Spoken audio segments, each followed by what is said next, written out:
हाँ तो जय हिंद जी, कैसन बानी लोग। आज हम आप लोग के लिए साइंस के 20 महत्वपूर्ण प्रश्न लेके आए हैं।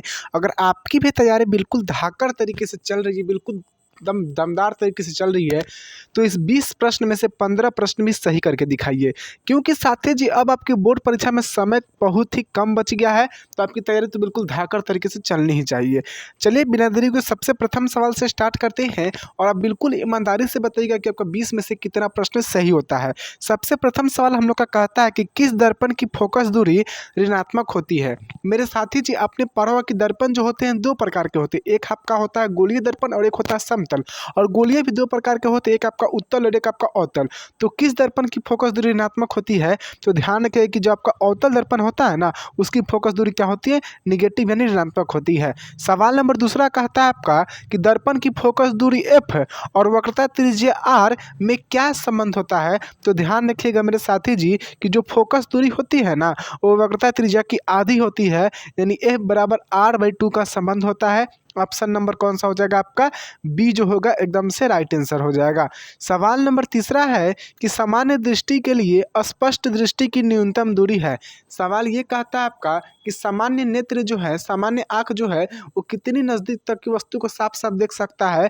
तो राइट आंसर आपका हो जाएगा 25 सेंटीमीटर। ठीक है, सामान्य नेत्र के लिए स्पष्ट दृष्टि की न्यूनतम दूरी कितनी होती है, 25 सेंटीमीटर, और अधिकतम दूरी अनंत होती है। ठीक है बउआ जी। सवाल आपका अगला कहता है चौथा नंबर कि श्वेत प्रकाश का कौन सा रंग किसी प्रिज्म से गुजरने के पश्चात सबसे कम झुकता है। तो ध्यान रखेंगे कि श्वेत प्रकाश का जो आपका मेरे साथी जी जो आपका लाल रंग रहता है ना, वो सबसे कम झुकता है। ठीक है, देखिए ये आपका प्रिज्म हो गया, और जब प्रिज्म से श्वेत प्रकाश को गुजारते हैं तो 7 रंग में विभक्त होता है। ठीक है, तो सबसे कम कौन झुकता है, तो सबसे कम आपका लाल झुकता है, ध्यान रखेंगे। ठीक है, रुक जाइएगा थोड़ा, एलो प्रिंट मोड में डाल दीजिए, फिर फोन आ जाएगा। चलिए सवाल नंबर अगला है आपका 5 नंबर कि मानव आंख की रेटिना द्वारा बनाई गई छवि होती है। मानव आंख की जो रेटिना होती है उसके द्वारा जो बनाई गई छवि होती है कैसी होती है। तो ध्यान रखिएगा कि कैसी होती है, तो वास्तविक और उल्टा होता है। ठीक है, आपने पढ़ा होगा कि मानव के किस भाग पे, मानव के आंख के किस भाग पे प्रतिबिंब बनता है, तो रेटिना पे बनता है। और रेटिना पे जो प्रतिबिंब बनता है कैसा बनता है, वास्तविक, उल्टा और छोटा बनता है, ध्यान रखेंगे। सवाल अगला है आपका मेरे साथी जी आपका 6 नंबर कि आकाश का रंग नीला प्रतीत होता है। आकाश का जो रंग है नीला प्रतीत होता है किस घटना के कारण। तो ध्यान रखेंगे कि प्रकाश के प्रकीर्णन के कारण आकाश का रंग नीला प्रतीत होता है। सवाल नंबर आपका 7वां है कि किस दर्पण से वस्तु का बड़ा प्रतिबिंब बनता है। तो बबुआ वाला सवाल है, और सबको पता रहना चाहिए कि आपका जो अवतल दर्पण होता है ना, ये वस्तु का क्या करता है, बड़ा प्रतिबिंब बनाता है। और समतल जो होता है वो समान साइज का प्रतिबिंब बनाता है, और उत्तल जो होता है वो छोटा प्रतिबिंब बनाता है। सवाल नंबर 8वां है कि निम्नलिखित में से कौन सा लेंस निकट दृष्टि दोष को ठीक करने के लिए उपयोग किया जाता है। तो अगर किसी व्यक्ति को निकट दृष्टि दोष हो गया है, यानी निकट दृष्टि दोष क्या होता है कि वैसा दोष जिसमें वस्तु को नजदीक की वस्तु साफ साफ दिखती है परंतु दूर की नहीं दिखती है, तो उसको हम लोग कहते हैं निकट दृष्टि दोष। और किसी व्यक्ति को अगर निकट दृष्टि दोष हो जाता है मेरे साथी जी, तो उसके चश्मे में कौन सा लेंस रहता है, अवतल लेंस रहता है। ऑप्शन नंबर आपका सी एकदम से राइट आंसर होगा। सवाल नंबर 9वां है आपका कि निम्नलिखित में से कौन सा उपकरण, मतलब निम्नलिखित में से कौन उपकरण विद्युत धारा की उपस्थिति दर्शाता है। तो मेरे साथी जी गैल्वेनोमीटर जो है वो विद्युत धारा की उपस्थिति दर्शाता है। ऑप्शन नंबर आपका ए एकदम से राइट आंसर हो जाएगा। सवाल नंबर 10वां कहता है आपका कि दाएं हाथ के अंगूठे का नियम का प्रतिपादन किसने किया था। तो मेरे साथी जी सबको पता है कि दाएं हाथ के अंगूठे का नियम का प्रतिपादन किसने किया था। 10 नंबर सवाल बहुत ईजी है, कमेंट बॉक्स में आपको इसका कमेंट करके बताना है 10 नंबर सवाल का। ठीक है, आशा करते हैं कि सभी लोग कमेंट करके बताएंगे। और साथी जी प्रथम 10 सवाल में से आशा करते हैं कि बिल्कुल आपके 10 में 10 सही हुए होंगे। सवाल नंबर 11 कहता है कि विभवांतर का ऐसा ही मात्रक होता है। तो बबुआ पब्बुआ को पता रहना चाहिए कि विभवांतर हो चाहे वोल्ट हो, विभवांतर हो चाहे विभव हो, दोनों का ऐसा ही मात्रक क्या होता है बबुआ जी, आपका वोल्ट होता है। ऑप्शन नंबर आपका ए एकदम से राइट आंसर हो जाएगा। सवाल नंबर आपका 13 है कि सिलिकॉन क्या है। तो मेरे साथी जी सिलिकॉन ना तो आपका धातु है ना तो अधातु है, सिलिकॉन क्या आपका उपधातु है, राइट आंसर सी हो जाएगा। सवाल नंबर 13 है आपका कि निम्नलिखित में से कौन विद्युत धनात्मक तत्व है।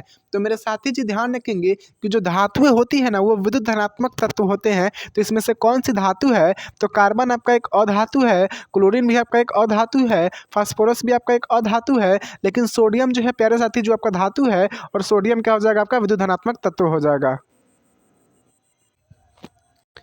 सवाल नंबर 14 नंबर कहता है कि टिहरी बांध का निर्माण किस प्रदेश में किया गया है। तो ध्यान रखेंगे कि टिहरी बांध का निर्माण जो है आपका वो उत्तराखंड में किया गया है। राइट आंसर आपका बी हो जाएगा। साथ ही सवाल नंबर 15 कहता है आपका कि निम्नलिखित में से किस धातु को केरोसिन में डुबो कर रखते हैं। तो मेरे साथी जी आपका जो सोडियम धातु होता है ना, इसको हम लोग केरोसिन तेल में डुबा कर रखते हैं। और सोडियम का संकेत क्या होता है, Na होता है। और परमाणु संख्या तो बबुआ बबू को पता है कि 11 होता है। सवाल नंबर 16 है आपका कि अपमार्जक से बनाए जाते हैं। तो अपमार्जक से सर्फ एक्सेल बनाए जाते हैं। शैम्पू की इस इजी सर्फ की उपयुक्त सभी। तो ध्यान रखेंगे अपमार्जक से सभी चीज़ बनाए जाते हैं। नहीं, राइट आंसर आपका क्या हो जाएगा मेरे साथी जी, डी हो जाएगा। सवाल नंबर अगला है आपका 17 नंबर कि सौर सेल में किसका उपयोग होता है। तो सौर सेल में आपका जो होता है मेरे साथी जी सिलिकॉन का उपयोग होता है। राइट आंसर आपका बी हो जाएगा। सवाल नंबर अगला है आपका 18 नंबर कि निम्नलिखित में से किसका उपयोग खाना बनाने वाले ईंधन में नहीं होता है। तो हम लोग देखिए सीएनजी की, एलपीजी की, बायोगैस की, कोयला। तो देखिए एलपीजी का हम लोग उपयोग करते हैं, लिक्विफाइड पेट्रोलियम गैस को, बायोगैस का भी करते हैं, कोयला का भी हम लोग उपयोग करते हैं खाना बनाने के लिए। लेकिन जो आपका सीएनजी होता है, कॉम्प्रेस्ड नेचुरल गैस, इसका उपयोग हम लोग खाना बनाने के लिए नहीं कर सकते हैं। तो आपका राइट आंसर क्या हो जाएगा, ए हो जाएगा बउआ जी। कौन सा हो जाएगा, ए। सवाल नंबर आपका 19 है। 19 नंबर सवाल कहता है कि कॉपर जो है वो जब ऑक्सीजन से अभिक्रिया करता है तो बनता है आपका copper oxide. Copper plus oxygen after reaction बनता है कॉपर ऑक्साइड। तो कौन सी अभिक्रिया है। तो इसमें आप देख रहे हैं कि ऑक्सीजन जुट रहा है, और जिस भी अभिक्रिया में आपका ऑक्सीजन जुटता है तो उसको हम लोग कौन सा अभिक्रिया कहते हैं, ऑक्सीकरण। तो राइट आंसर आपका हो जाएगा ए नंबर। सवाल नंबर अगला है आपका 20 नंबर कि निम्नलिखित में से कौन सा समीकरण संतुलित नहीं है। तो इसमें से देखिए आपका कौन सा संतुलित नहीं है। तो बुआ जी इसको चेक करेंगे आप लोग बना के, ठीक है। तो इसमें से जो आपका ऑप्शन नंबर बी होगा ना, वो समीकरण जो आपका संतुलित नहीं है, बाकी सभी आपके संतुलित है, ठीक है। तो राइट आंसर क्या हो जाएगा आपका, ऑप्शन नंबर बी हो जाएगा। तो साथी जी 20 सवाल हमारे समाप्त हुए। आपके 20 सवाल में से कितने सवाल सही हुए जरूर हमें कमेंट करके बताएंगे। और एक सवाल आपके होमवर्क के लिए, 2 सवाल आपके होमवर्क के लिए। पहला एक था दाएं हाथ के अंगूठे का नियम का प्रतिपादन किसने किया था, और आपका एक दूसरा है सवाल कि उदासीन विलयन का पीएच मान कितना होता है। कमेंट करके आप लोग बताएंगे। तो मिलते हैं नेक्स्ट वीडियो में, तब तक के लिए जय हिंद जय भारत।